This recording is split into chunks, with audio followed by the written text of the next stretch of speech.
Manni kun Shaashamannee ganda duwwaa tokkooti naannoo masgiida Khulafaa Raashidiinaati. Lafti inni irra ijaaramee jiru kaaree 140 irratti bolokkeettiidhaan ijaaramee jira. Waliigalatti kutaa 5 qaba. Saaloonii kana keessatti saaloonii wali kutaa 3tu jira. Saaloonii wali 3 moo saaloonii alatti?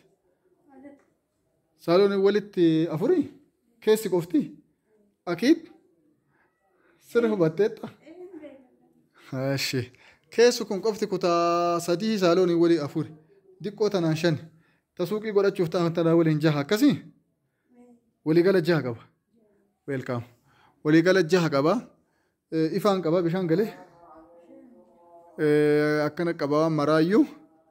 Manni qalamii qofa tofa malee ijaarsi manaa maashaallah abbaa itti rakkatee akka ajaa'ibaatti ijaaratee jira. Naannoo bareeda. Gatiin osoma viidiyoon isinitti hin dheeratin miliyoonii 2,500 jedhama. Nawee inshaallah. Yoo nama gaarii taatan laallee warra isiniin boobna.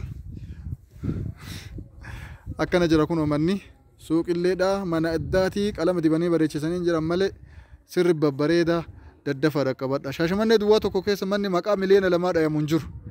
Akka tasaa kana abbaan dhageen jiru yoo dhagee gatii dabalaa dafaadha qabadha.